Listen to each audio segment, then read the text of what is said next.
A sharp rise in the number of people waiting longer than the target time for cancer treatment. The number of patients waiting more than 62 days has doubled over the last 4 years in England, Scotland and Northern Ireland. Would the chemo have done any good if it had that sooner? I honestly don't know. It's not something we're ever going to be able to answer. And we've got to live with that. We'll have more on the pressures facing the NHS as waiting times for A&E in England have hit record levels. Also this lunchtime. Moscow confirms Russian troops are withdrawing from the key city of Kherson. And I'm in Odessa in Ukraine, just down the coast from Kherson, where the Ukrainian army is congratulating itself on a victory, but being cautious about what comes next. The mother who died 21 years after her partner poured petrol on her and set her alight. He has now been sentenced for her murder. The boss of Next, who supported Brexit, says the UK desperately needs foreign workers to tackle staff shortages. And coming up on the BBC News Channel, we'll be finding out shortly who is going to Qatar as Gareth Southgate names his 26-man squad heading to the World Cup.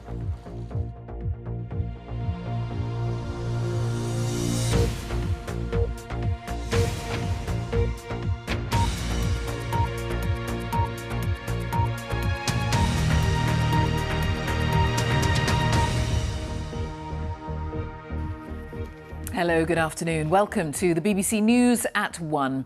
There has been a steep increase in the number of people facing long waiting times for cancer care across England, Scotland and Northern Ireland over the last 4 years. The number of patients waiting longer than the target of 62 days for cancer treatments like chemotherapy or surgery has doubled since 2018 to 69,000. Our health correspondent Dominique Hughes has this report. Married for more than 50 years, Wendy and Tony had seen each other through thick and thin. In September of last year, Wendy's husband had a routine chest x-ray. It wasn't until November he was informed there was something abnormal and was eventually told it was terminal lung cancer in January. We assumed, obviously wrongly, that if we hadn't heard anything, everything must be all right. Tony died at the end of February, but that long delay in diagnosis and treatment still torments Wendy and her children. It seems that it was the big delay at the beginning between when Tony had his x-ray and someone then raised concerns about what they saw on that x-ray. That was the thing? Yes. And I'm not saying the end result wouldn't have been the same. It would. I know that. I think it perhaps might have had a little bit longer. Would the chemo have done any good if it had that sooner? I honestly don't know. It's not something we're ever going to be able to answer. And we've got to live with that. And my children have got to live with that, which is even harder. The NHS in England says more patients are being diagnosed with cancer at an earlier stage than ever before. That really improves a patient's chances of a good outcome. And I'm going to disconnect you from the At Lewisham Hospital in South London, these new, faster scanners are being used to reduce waiting times. The scanners are providing the Trust with increased capacity, so we can scan more patients. They are also providing us with much better image quality and reduced scan times. So we're able to scan an extra 20 patients a week with our new MRI scanner that we weren't able to do before, and an extra 50 patients a week on the CT scanner that we weren't able to do before. The demand for cancer services is growing. Well done, we're all finished. We're going to come in now. In August of this year, more than 250,000 people were checked following an urgent GP referral, the highest number on record. But that all adds pressure to the system. I know that all those in the NHS are working as hard as they possibly can to try and support patients. But what I'm concerned about is that it doesn't look like the targets are being met and the government are looking at changing the targets. So I don't feel optimistic. If things go wrong, the impact can be devastating. At Tony's old golf club, his family have planted a tree with his ashes. Hi, love. Okay today? Yeah? Still got some leaves left. They'll never know for sure if the delay in his diagnosis and treatment contributed to his death. But the worry is that many thousands more are living with the anxiety and uncertainty that comes with cancer. Dominic Hughes, BBC News. Well, also this lunchtime, the waiting times for A&E in England have hit record levels. So let's talk about all of that with our health editor, Hugh Pym, who is with me. Let's start with those new figures as well, Hugh. Yes, Jane, further evidence of the immense pressure right across the NHS. Ambulances stuck outside hospitals because they can't hand over patients because A&E units are overcrowded with delays. So let's look at the latest stats for October from England on A&E. 30.7% had to wait more than 4 hours in A&E before being treated or assessed. That is a record high, about the same as figures for Scotland and Wales, but Northern Ireland was a bit higher on its latest figures. So what about planned treatment, that is waits for operations and non-urgent procedures? Well, that waiting list has gone up again in England to 7.07 million, another record high waiting for treatment. Again, an indication of the strain and the stress across different NHS services. Yes, and this is all putting the NHS very high on the political agenda as well. Yes, we learned yesterday that the Royal College of Nursing in many parts of the UK has the mandate for strike action over pay, and they've said that could well happen next month before the end of the year. We know that other health unions are balloting to get a possible similar mandate, again over pay. 3 health unions actually have already voted for strike action in Scotland, so that is looming. And then there's the big spending statement by Jeremy Hunt, the Chancellor, next week, with implications for the NHS, because even if the existing target is adhered to and not cut, the NHS is saying inflation has wiped out a lot of previously allocated gains, and it is going to be very difficult. So for the government, a lot of challenges here with the NHS, and be interested to see how they're dealt with. And of course, any spending decisions for England cause automatic ramifications and increases for Scotland, Wales and Northern Ireland. Hugh, thank you very much for now. Hugh Pym, our health editor. And let me just tell you that you can find out how your local hospital trust or health board is performing on those cancer referrals that we talked about. All that information is there on the BBC News website. President Zelensky has said Ukraine is moving very carefully following Russia's announcement that it is withdrawing its troops from the southern city of Kherson. Russia's pullout comes just 6 weeks after President Putin declared that he was annexing the highly prized regional capital city, along with 3 other areas. Well, let's go straight to our international editor, Jeremy Bowen, who is in Odessa. And Jeremy, talk to us a little bit more about Ukraine's response, first of all, to what Moscow is saying now about Kherson. Well, you've just mentioned President Zelensky's caution. They are cautious because they don't really trust the Russians. They won't really believe this is happening until it happens.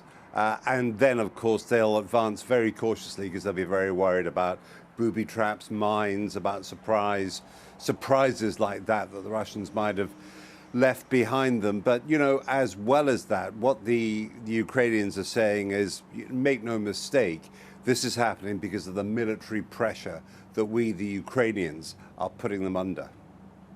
And of course, crucially then, what does it all mean for the wider conflict, Jeremy? Well, it means, first of all, that the war isn't over.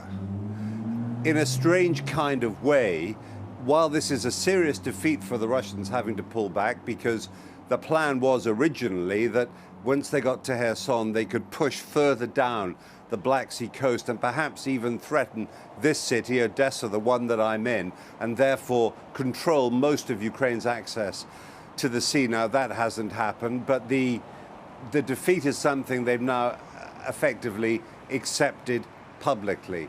But pulling back on the other side of the Dnipro River, which is a very considerable body of water, to prepared positions might turn out to be one of the more sensible, from the Russian point of view, military decisions that they've made since the invasion, because I've been to the frontline area where the Russians are at the moment, which is outside Kherson city itself, on miles and miles and miles of absolutely flat farmland. And there are no natural defensible positions there, but a few miles away, on the other side of the Dnipro River, in built bunkers which they have been constructing out of concrete, and where they have supposedly some of their best forces, they're going to be a much more difficult proposition for the Ukrainians. But if the Ukrainians ever decided they would try to mount some kind of assault over the river, that would be a very tough military undertaking. Jeremy, thank you so much. Jeremy Bowen there.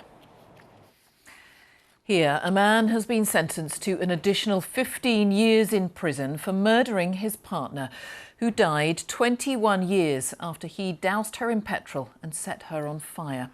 Jacqueline Kirk was 40 when she was attacked in Somerset in 1998. She suffered horrendous injuries, and Stephen Craig served more than 15 years in prison after being convicted of grievous bodily harm with intent. Then last year, he was charged with her murder following Miss Kirk's death in 2019. Jenny Kumar has this report.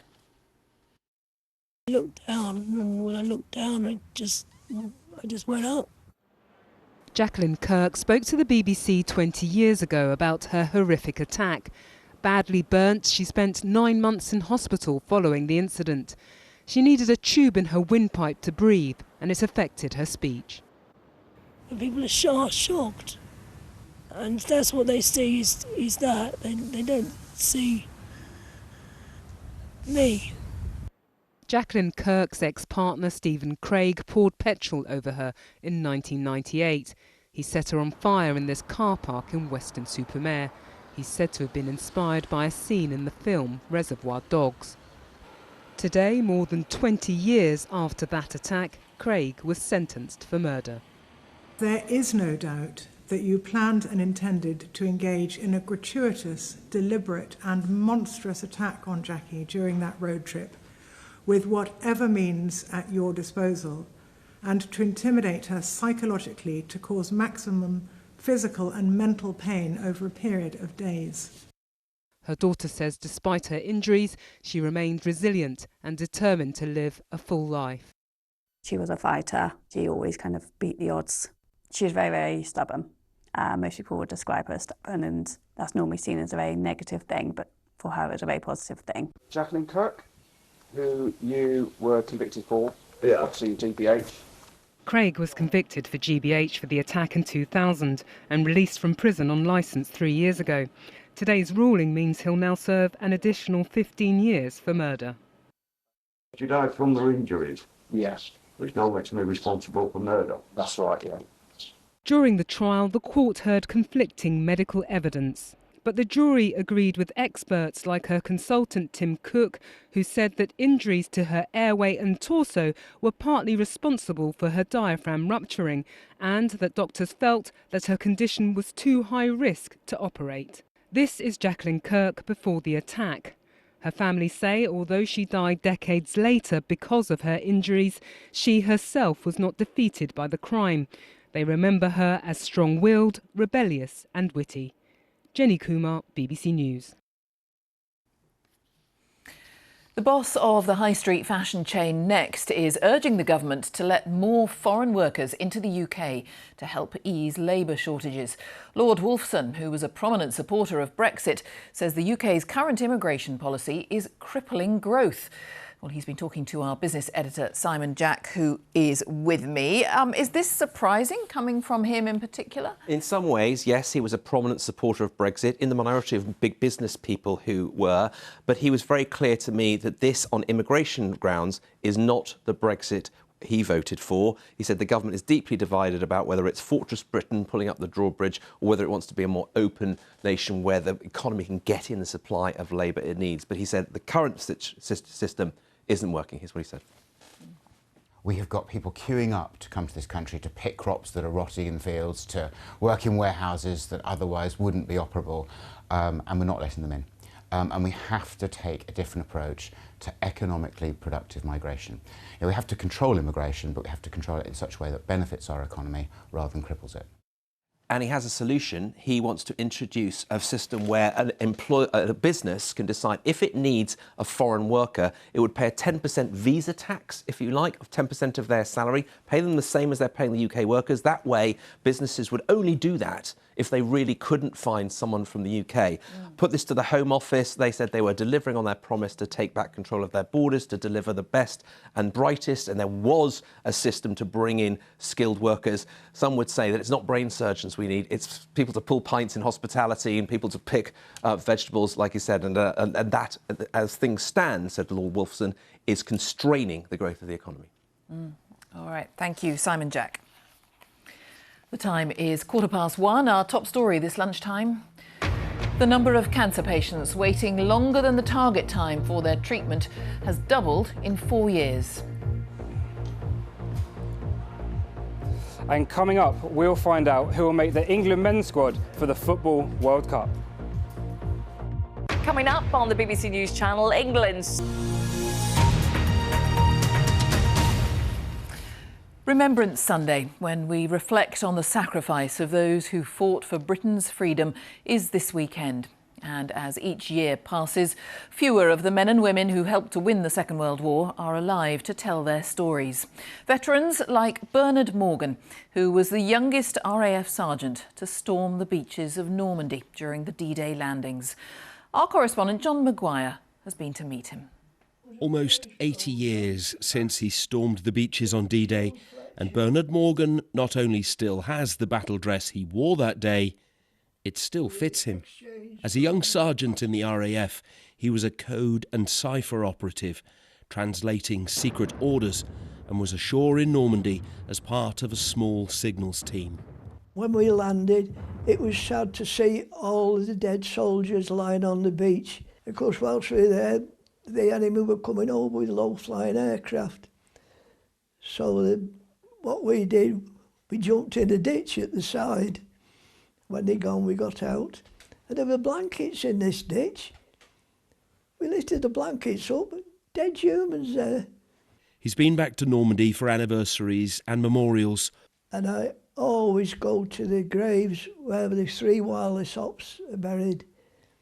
And, I like to think that local youngsters today remember the sailors, soldiers, airmen and civilians who gave their lives for the freedom that we enjoy today. His memory is phenomenal, helped by the diaries and mementos he kept, including this, A Soldier's Guide to the French.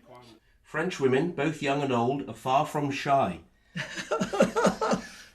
And you will, if you are a man of sense, make them your friends. But do not mistake friendship for willingness to give you their favours.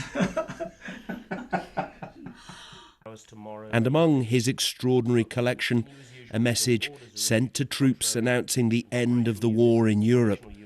Bernard received the order 2 days before he was allowed to pass it on. All hostilities on 2nd Army Front ceases at 0800 hours tomorrow, May the 5th. So you knew for 2 days the war was over before you could... Yeah, we didn't tell anybody. And he believes it's so important at this time of year to mark Remembrance Day. When you were in the service, you thought you were doing your little bit towards helping the war win. But unfortunately, it's not worked out right. We're still at wars now. And, when this war, our World War II finished, we were hoping that would be the end of wars. But it's not. He wears his service medals with such great pride, and he says, for those friends left behind so long ago. John Maguire, BBC News, Crewe. Well, BBC News is wanting to collate as many first-hand accounts of World War II as possible in advance of the 80th anniversary in 2 years' time. So if you or someone you know would like to share their stories and experiences like Bernard, please do get in touch. You can find all the details on the website. That's the webpage there, bbc.co.uk/we were there. In the last few moments, train drivers at 12 operators have voted for strike action on November the 26th. The news comes as about 100,000 civil servants have also voted to strike about pay and conditions. That's all coming from the Public and Commercial Services Union. The PCS is calling for a 10% pay rise, better pensions, job security and no cuts to redundancy terms. The union says details of the strike will be agreed at a later meeting if there are no substantial proposals from the government. Today is the last day of hearings at the Grenfell Public Inquiry. The inquiry has looked into the circumstances leading up to and surrounding the devastating fire that killed 72 people in a block of flats in West London on the night of the 14th of June 2017. A new treatment to protect babies against a common and potentially dangerous winter virus called RSV has been approved by the medicines regulator. RSV is the main reason that children under the age of 5 end up in hospital. The single antibody shot helps stop infants getting chest infections such as pneumonia for about 6 months. A large study will now look at whether the injection should be routinely given to all babies.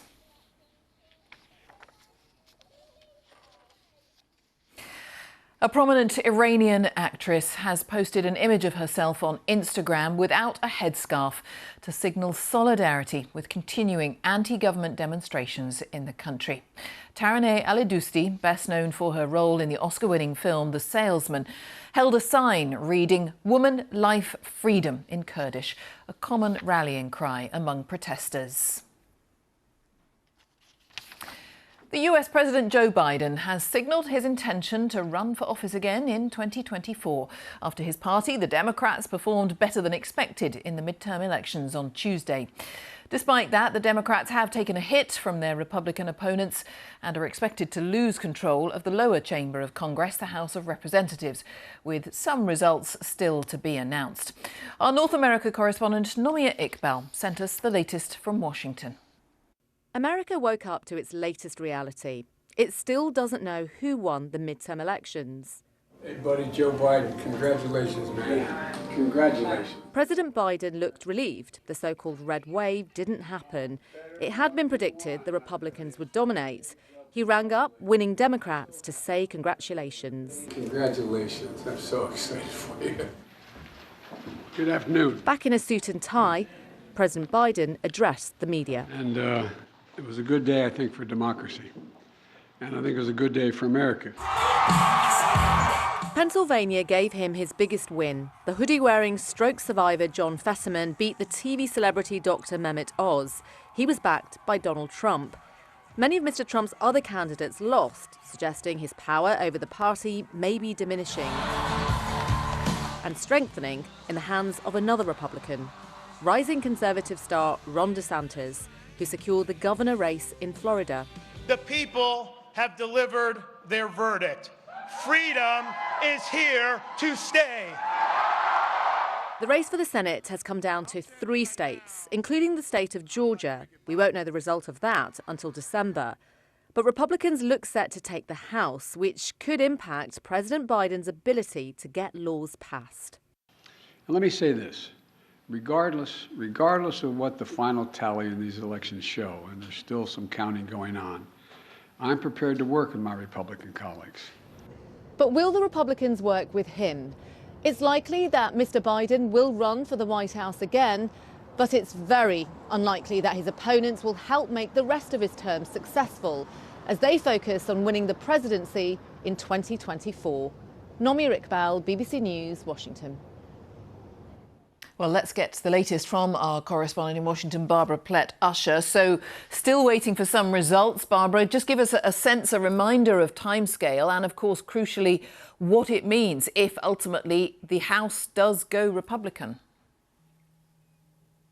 Well, I can't be specific because it may take days or it may take weeks to finally figure out what exactly the lay of the land is. For the House of Representatives, it's probably days. For the Senate, that depends on 3 toss-up races. Both sides need to win 2 seats. If it comes down to the 3rd seat, that's gone to a runoff, and we won't know the results of that until early next month. But if the Republicans do take even one of the houses of Congress, which is what is expected, that will, of course, make things difficult for President Biden.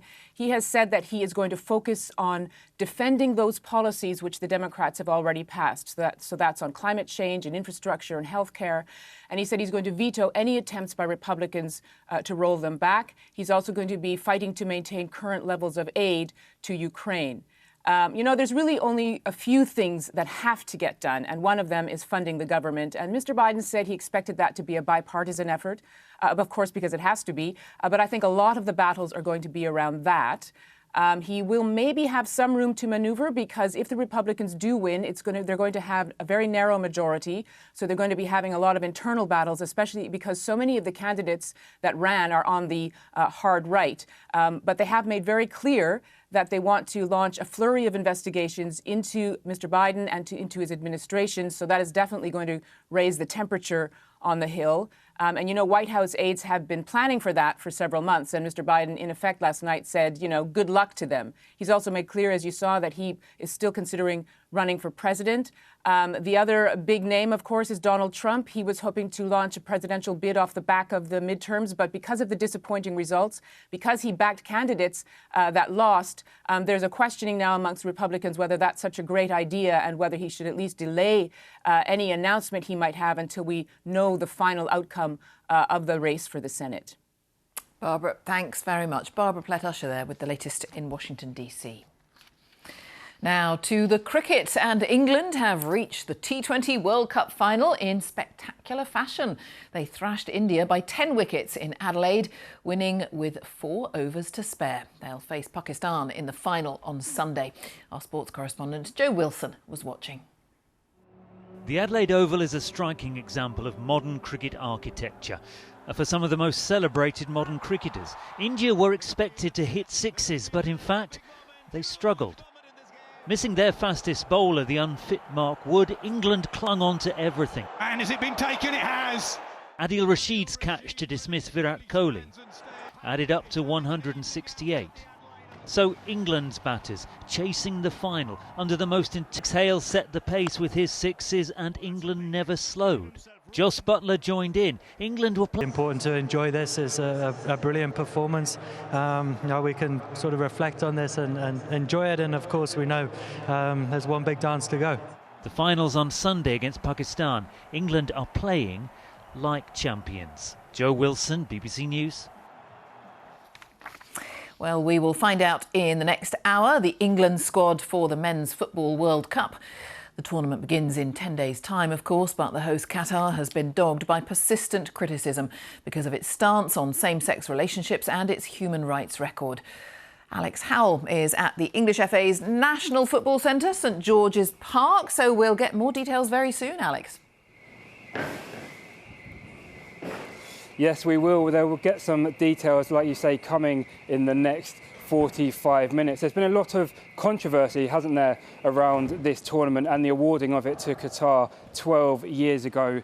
But all of the focus today will be about the players who will be going there to play the matches. The squad is officially announced at 2 p.m. and there's a lot of intrigue, as you can imagine, of the players who will be on that list. The manager, Gareth Southgate, will then be sitting down to speak to the media and answer questions and justify his selections at 2:15. Of course, we know Captain Harry Kane will be part of that travelling party, but there will be some concern that his manager said yesterday that he's suffering from fatigue and tiredness, and he actually had to be taken off. And that is one of the differences around this World Cup. No manager has had to name a squad for a Winter World Cup before, and that has thrown up a few issues. Gareth Southgate has lost a couple of key players through injury because of that congested fixture schedule, and that's the main risk ahead of this tournament. The players he names today have still got matches to play this weekend in the Premier League and wherever else they play their club football. So the first game against Iran kicks off on the 21st of November, so there really isn't a long time to go. Whoever Gareth Southgate names in his squad, there's going to be a lot of big talking points. All right. Alex, thank you very much. Alex Howell there, and that takes us to a look at the weather prospects. Ben Rich has joined me. Hi, Ben. Hi there, Jane. Thank you. Good afternoon. Don't be fooled by the rather cloudy appearance of the weather at the moment. Don't be fooled by the strength of the wind either, because it is not going to feel cold out there. You won't need your big thick coat. You won't need your winter duvet. It is going to be exceptionally mild over the next few days, but with some heavy rain in the northwest of the UK. Now, I've zoomed out a long way to show you this satellite image because we've got this stripe of cloud that runs right across the Atlantic. It's that is going to deliver relentless rain in the northwest of the UK, particularly northwest Scotland, but it is also ahead of it driving this surge of really unusually warm air for the time of year. Now, for most of us for the rest of today, it's largely dry, largely cloudy, the odd spot of drizzle, equally the odd sunny spell, but windy for all of us, gusts of 50 or 60 miles per hour in northwest Scotland, where we are also seeing heavy and persistent rain. But these temperatures, 15 to 17 degrees, well above where we should be for the time of year. Now, the rain will spread into parts of Northern Ireland as we go through the evening, but it really just keeps on coming across these western parts of Scotland, where during the rest of today and tomorrow, some places could see 100 millimetres of rain piling up, so that could cause one or two issues. Elsewhere, we continue with extensive cloud, the odd spot of drizzle, a few clear breaks. But it's the temperatures that will be the big talking point tonight. Now, at this time of year, we'd expect temperatures to fall to between 2 and 6 or 7 degrees. Tonight, look at that, Edinburgh should get down to 4 degrees at this time of year. Tonight, 15 will be the minimum temperature. So an extraordinarily mild start to tomorrow morning, but a cloudy start for most. Again, that cloud breaking from time to time to give some bright or sunny spells, equally producing the odd spot of drizzle. And for Northern Ireland and for Scotland, you can see this heavy and persistent rain continuing, maybe sliding a little further eastwards. It will be windy, particularly windy in the southeast of Scotland, but with some shelter from that wind in the northeast of Scotland, we could be looking at highs of up to 19 degrees tomorrow afternoon and very mild elsewhere as well.